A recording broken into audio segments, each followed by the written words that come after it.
उसने बताया नहीं मेरे साथ ऐसा। अब फिर बताओ कि सच्चाई बनी कि नहीं ये सच्चाई मेरे को पकड़ो, अब मैं नहीं बताऊंगा मेरे को किसी ने बुलाया, क्या बात है, ये बात मैं नहीं मानता। आप 100% उसने बताया ना, आपने उसकी गिरफ्तारी इसलिए निकली कि हम मरे नहीं, आप लोग तो मरने का इंतजार करते हैं।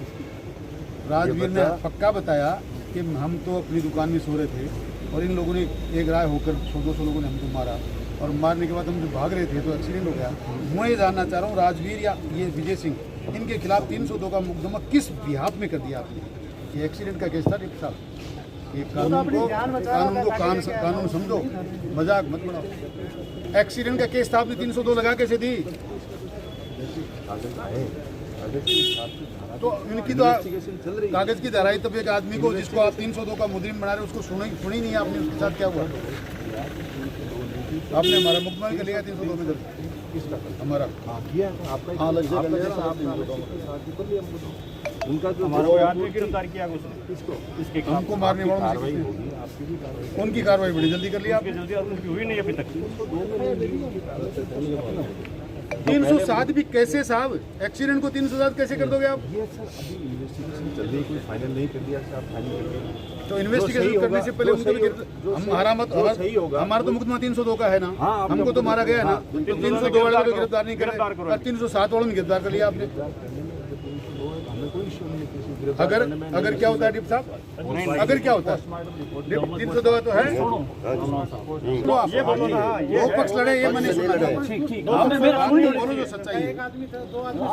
वो तो सो रहे थे। दूसरा मुकदमा इंद्राज पक्ष के लड़के अमित प्लस एक एससी का लड़का सो रहा था। उन्होंने उस एफआईआर में केवल 2 ही लड़के, एफआईआर है आपको दिखा दी, 2 जने दिखाए, हमने उनका भी SC ST और जो भी धाराएं उन्हें SC ST मुकदमा दर्ज करवाया कि हमको मारने वाले 2 ही जने थे। हाँ नहीं सो रहे थे 2, उन्होंने प्रेजेंस 2 की दिखाई। मैं अभी आपको एफआईआर दिखाते हैं, दुकान में प्रेजेंट 2 की दिखाई उन्होंने, कोई दिक्कत नहीं। इधर से इसकी डेथ हो गई, जो एविडेंस हमारे पास आई, पोस्टमार्टम की रिपोर्ट आई, हमने 3 जो मुस्लिम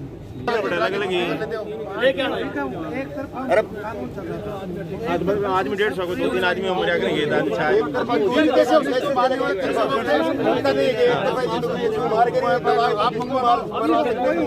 मेरे बैग में हो गया एफआईआर, तो ये है कि ये कोई बात है कि एक तरफा चलेगा?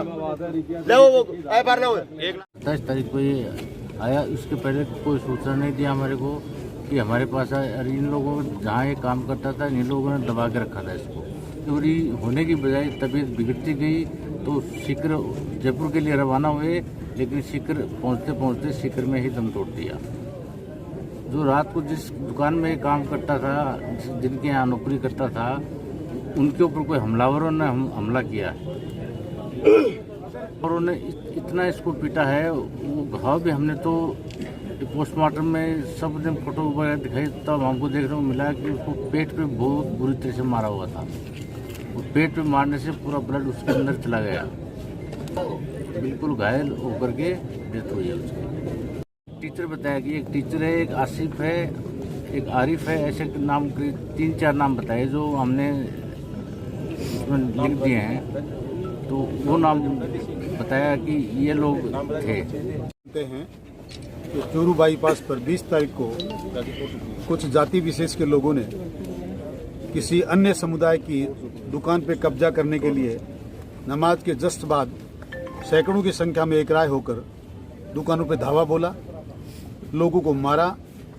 उस मारकाट में विजय सिंह नाम का एक लड़का, जिसको उन्होंने बहुत जख्मी कर दिया, और जख्मी करने के बाद उससे को उठाकर कहाँ ले गए किसी को पता नहीं।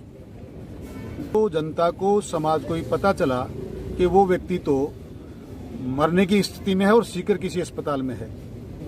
अब वो लोग जिन्होंने मारा वो उठा ले गए या कोई और उठा ले गया, पर उस व्यक्ति का और उसके परिवार को 6 दिन तक पता नहीं चला, और कल इंसान के मरने के बाद उसकी बॉडी हमें प्राप्त हुई है।